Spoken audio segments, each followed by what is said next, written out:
ম্যাচের আগেই ফলাফল ফাঁস। কলকাতা নাকি লখনউ। আইপিএলে আজকের ম্যাচে জিতবে কোন দল? ভবিষ্যৎবাণী করল জ্যোতিষী বিড়াল। আইপিএলে 54তম ম্যাচে কোন দল জিতবে? কলকাতা নাকি লখনউ? তা নিশ্চয়ই আগেভাগে বলে দেওয়া সম্ভব নয়। তবে বা সেই কঠিন কাজটি করে দেখাবে অ্যাকিলস নামের একটি বিড়াল। আইপিএলে 54তম ম্যাচের আগেই ফলাফল নিয়ে ভবিষ্যৎবাণী করবে অ্যাকিলস। এর জন্য তাকে দেওয়া হয়েছে বিশেষ প্রশিক্ষণ। 2010 বিশ্বকাপে অক্টোপাস বলের কথা নিশ্চয় মনে আছে অনেকের। একের পর এক চমকপ্রদ ভবিষ্যৎবাণী করে দক্ষিণ আফ্রিকা বিশ্বকাপে ভিন্ন এক রোমাঞ্চ ছড়িয়েছিল পল। স্পেন যে 2010 সালে বিশ্বকাপ জয় করবে তা আগেভাগেই জানিয়ে দিয়েছিল অক্টোপাসটি। শুক্রবার আইপিএল 2024 আছে। আইপিএল 2024-এর 17তম আসরে জয় তুলতে প্রস্তুত সাদা রঙের বিড়ালটি। দবদবে সাদা নীল চোখের বিড়ালটি নামে খিলস। নিবিড় যত্ন আর ভালোবাসায় খিলসের বেড়ে ওঠা বিশ্বের অন্যতম সেরা প্রাণী জাদুঘর সেন্ট পিটার্সবার্গের হামিটেজে।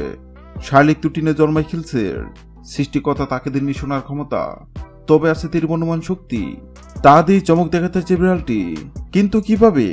আইপিএলের 54তম ম্যাচ চলাকালীন অ্যাকিলসের সামনে 2 পাত্রে খাবার রাখা হবে। পাত্রের সঙ্গে লাগিয়ে রাখবে 2 দেশের পতাকা। অ্যাকিল যে পাত্রের খাবার খাবে বোঝা যাবে সেদিন ওই ম্যাচে বিজয়ী হবে পাত্রের সঙ্গে রাখা যে দেশের পতাকা সে দেশটি। গত 22 মাস শুরু হয়েছে আইপিএলের 17তম আসর। আসরের 54তম ম্যাচে কোন দল জিতবে? সেক্ষেত্রে অ্যাকিলস নামক বিড়ালের সামনে কলকাতা ও লখনউ নামক 2 পাত্রে খাবার রাখা হয়। অবাক করার বিষয় হলো, সবাই ভেবে নিয়েছিল বিড়ালটি হয়তো লখনউ নামক পাত্রে খাবার খাবে, কেননা লখনউ অনেক শক্তিশালী দল এবং সবাই ধরে নিয়েছে এবার আইপিএলের সেরা প্রতিদ্বন্দ্বী লখনউ। কিন্তু সবার ধারণা ভুল প্রমাণ করে অ্যাকিলস নামক বিড়ালটি কলকাতা নামক পাত্র থেকে খাবার খায়। অ্যাকিলস নামক বিড়ালের এমন কাণ্ডে অবাক হয়েছিল অনেকেই, কেননা বর্তমানে কলকাতা দুর্দান্ত ফর্মে আছে। এবার দেখার পালা অ্যাকিলস নামক বিড়ালের ভবিষ্যৎবাণী সত্য হয় কিনা।